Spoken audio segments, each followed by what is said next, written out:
Hello दोस्तों, कहानियों का दौर चैनल में आपका स्वागत है। आज की कहानी है मांगलिक दोष होने पर बहू से नफरत। तो चलिए कहानी शुरू करते हैं। मम्मी, मैं कह रहा हूँ ना, मैं सिया से ही शादी करूँगा, अन्यथा मैं ज़िंदगी भर कुंवारा रह जाऊँगा और यह मेरा अंतिम निर्णय है। अब इस विषय पर मैं आपसे आगे बहस नहीं करूँगा। तभी अभिनव की मम्मी रमा जी ने कहा, बेटा तू समझता क्यों नहीं है?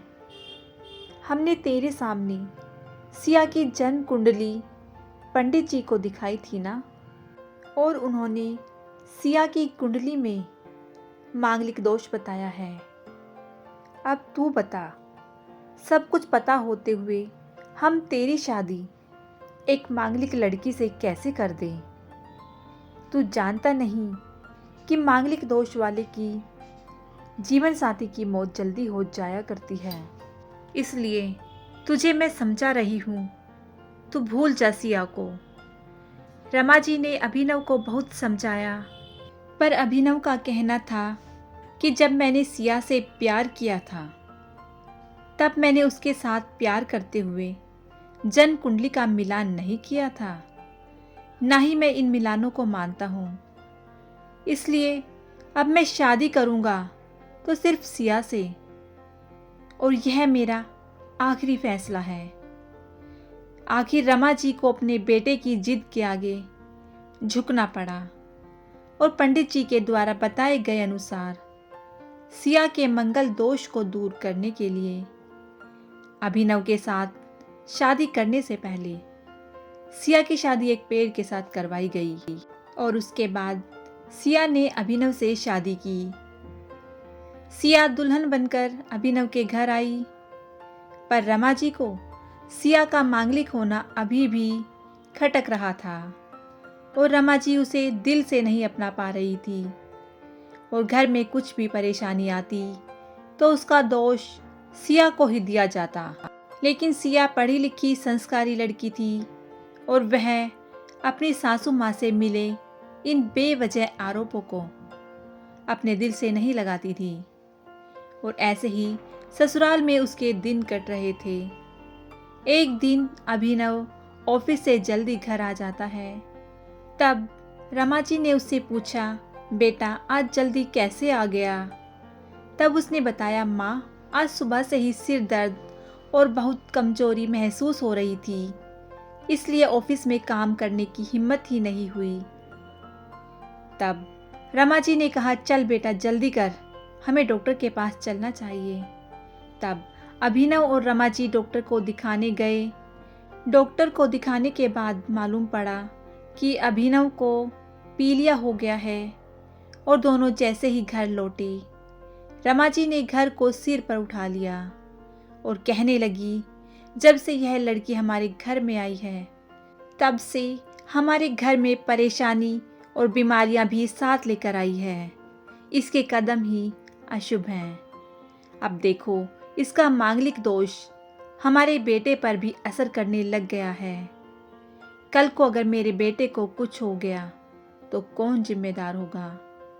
तभी सिया ने कहा, मम्मी जी प्लीज़, और कितना नीचा दिखाएंगी मुझे? आज तक मैं चुप रही क्योंकि पापा ने यही सिखाया था कि बड़ों के आगे ससुराल में जवाब मत देना, पर आज तो आपने हद कर दी है। अगर मैं आज नहीं बोली तो जिंदगी भर खुद को माफ़ नहीं कर पाऊंगी। मम्मी जी, अगर आप पंडित जी पर भरोसा नहीं करती थी तो उनके कहे अनुसार आपने सारी मांगलिक दोष निवारण की विधि क्यों करवाई? क्यों पहले आपने मेरी पेड़ से शादी कराई?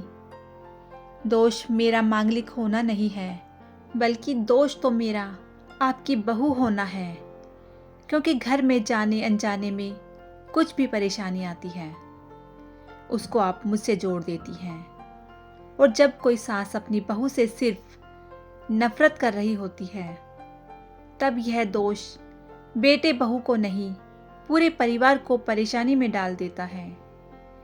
और इस बहु दोष से मुक्ति भी सिर्फ सास ही दिलवा सकती है। बहू को अपनी बहू माने, उसे दिल से अपनाए, उसे भी सम्मान दे, तो यह महसूस कराए कि वह भी इस परिवार का सदस्य है। नहीं तो बहु दोष मांगलिक दोष से भी ज़्यादा पीड़ादायक हो जाता है। सिया की कही बातें रमा जी के दिल को झकझोर रही थी और उन्हें मन ही मन पश्चाताप भी हो रहा था। उस समय उन्होंने सिया को कुछ भी नहीं कहा। थोड़े दिन बाद अभिनव बिल्कुल ठीक हो गया और ऑफिस जाने लगा और 1 महीने के बाद अभिनव की सैलरी भी बढ़ गई।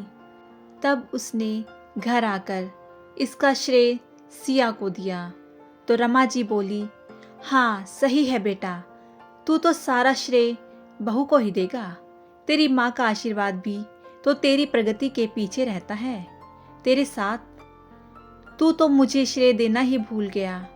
तब अभिनव ने कहा, माँ इस बार सिया का मांगलिक दोष मुझ पर और न ही मेरी तरक्की पर लगा।